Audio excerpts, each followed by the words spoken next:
আর ये বাজেট অধিবেশন হলো আপনার বিধানসভার কামারপুকুর পৌরসভার ঘোষণা হলো। আর এটা নিয়ে আপনি ভোটের সময় নানা রকমভাবে প্রচার করেছিলেন যে হচ্ছে যে পৌরসভা হবে, এবং আপনাকে দেখলাম যে আপনি চারিদিকে এটা নিয়ে নগর উন্নয়ন সেখানে গেছেন, মুখ্যমন্ত্রীকে চিঠি দিয়েছেন, তারপরে এই সাফল্যটা আসলো। এটা নিয়ে আপনি কি বলবেন? দেখুন, বিষয়টা হচ্ছে আমি ভোটের প্রচারে আমি যখন গেছি কামারপুকুরের বুকেও আমি ঘোষণা করেছিলাম যে আমার ভোটে জেতার পর প্রথম যেটা বড় কাজ বা যেটা আমার কাছে সবথেকে গুরুত্বপূর্ণ বিষয় ছিল সেটা হচ্ছে কামারপুকুর আমাদের স্বপ্ন তথা গোঘাটবাসীর, কামারপুকুরবাসীর সঙ্গে সঙ্গে গোঘাটবাসীর স্বপ্ন যে আমাদের কামারপুকুর যেহেতু গোঘাটের প্রাণকেন্দ্র, ঠাকুর শ্রীরামকৃষ্ণ পরমহংসদেবের জন্মস্থান, তাই কামারপুকুর একটা পৌরসভা হোক, এই পঞ্চায়েত ব্যবস্থা থেকে কামারপুকুর পৌরসভা ব্যবস্থায় আসুক, এটা মনপ্রাণে প্রতিটা মানুষই চায়। কিন্তু কোনো সরকার বা এর আগে বিগত যে সমস্ত বিধায়করা বা সরকার যারা পরিচালনা করেছেন তারা কেউ উদ্যোগী হয়নি সেভাবে। তো সেক্ষেত্রে আমার একটা বিরাট প্রয়াস ছিল, চেষ্টা ছিল, এবং আমি একদম সরাসরি মুখ্যমন্ত্রীর হাতে এই বিষয়ে ফাইল তুলে দিয়েছি, প্রপোজাল ফাইল, যে কামারপুকুরের যে প্রস্তাবিত পৌরসভার প্রপোজাল ফাইল, সেই ফাইল রেডি করে আমি ওনার হাতে তুলে দিয়েছি, ওনার চিফ সেক্রেটারির হাতে দিয়েছি, সেই সঙ্গে সঙ্গে নগর উন্নয়ন দপ্তরে আমি জমা দিয়েছি, এবং ওখানকার নগর উন্নয়ন দপ্তরের আরবান ডেভেলপমেন্ট দপ্তরের সেক্রেটারি ওনাকেও দিয়েছি, তথা ডিএম থেকে এসডিও আমি সর্বস্তরে আমার প্রপোজাল আকারে ফাইল আকারে রেডি করে আমি যেই দিনে ভোটে জিতেছি তথা একেবারে 9 তারিখে সরকার গঠন হওয়ার পর থেকে আমি এই বিষয়টা নিয়ে বিভিন্ন জায়গায় গেছি, বারে গেছি এবং এর ফাইল জমা দিয়েছি,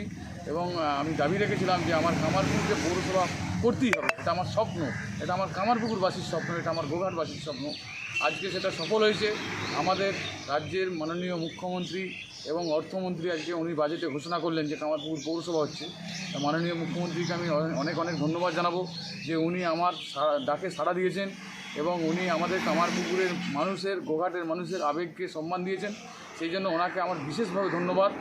তথা আমার এই পশ্চিমবঙ্গ সরকারের আমি অংশীদার হিসেবে, একজন গোঘাটের বিধায়ক হিসেবে আমি আমার সরকারকে ধন্যবাদ জানাবো যে আমার সরকার আমার মতন একজন বিধায়কের যে দাবি ছিল যে গোঘাটের বুকেতে একটি পৌরসভা অর্থাৎ কামারপুকুর, যেখানে ঠাকুর রামকৃষ্ণের জন্মস্থান, আন্তর্জাতিক ক্ষেত্রে বিভিন্ন লোক আসেন, বিভিন্ন পুণ্যার্থীরা আসেন, এখানে অনেক সুযোগ সুবিধা পাওয়ার বিষয় আছে, সেটা পৌরসভা ছাড়া কখনোই সম্ভব নয়। সেই দাবিকে স্বীকৃতি দিয়েছেন। আজকে আমি নিজে গর্বিত যে আমি কামারপুকুরের বাসীর যে স্বপ্ন, সেই স্বপ্নটাকে সফল করার পেছনে অল্প কিছু আমার ভূমিকা রাখতে পেরেছি, এবং আমার সরকার পূর্ণ সহযোগিতা করেছেন, এবং সরকার আজকে ঘোষণা করলেন, তথা আমাদের রাজ্যের অর্থমন্ত্রী সম্মানীয় স্বপন দাশগুপ্ত উনি আজকে ঘোষণা করলেন যে কামারপুকুর পৌরসভা হচ্ছে, কামারপুকুর পৌরসভা পাচ্ছি আমরা। আর আরামবাগ জেলা ঘোষণা হলো, এটা নিয়ে আপনি কি বলবেন? জেলার বিষয়ে বলি, আমরা আরামবাগ সাব ডিভিশনে মোট যে 4 জন আমরা বিধায়ক আছি,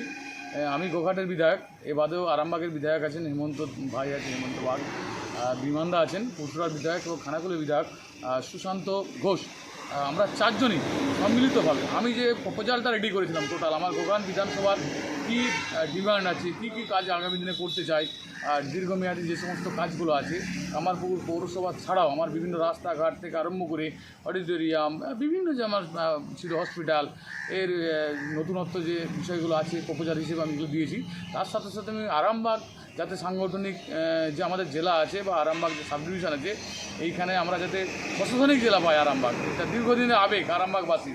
আমাদের দীর্ঘদিনের দাবি যে আমাদের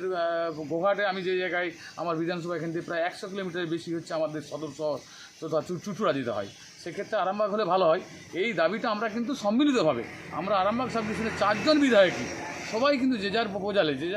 যে প্রপোজাল রেডি করেছিলাম আমাদের বিধানসভাগত, সেই প্রপোজালে কিন্তু আমরা সবাই আরামবাগ হচ্ছে জেলা, এবং আরামবাগের দ্বারকেশ্বর নদীর উপরে যে রামকৃষ্ণ সেতুর নতুন সেতু নির্মাণ, এই দুটো দাবি কিন্তু আমরা প্রত্যেকেই রেখেছি। তো যাই হোক, আরামবাগ জেলাও হয়েছে, এই জন্য আমি আবার মাননীয় মুখ্যমন্ত্রীকে ধন্যবাদ জানাবো যে উনি আমাদের দাবিগুলোকে গুরুত্ব সহকারে বিবেচনা করে এবং আজকে কার্যকরী করেছেন, এর জন্য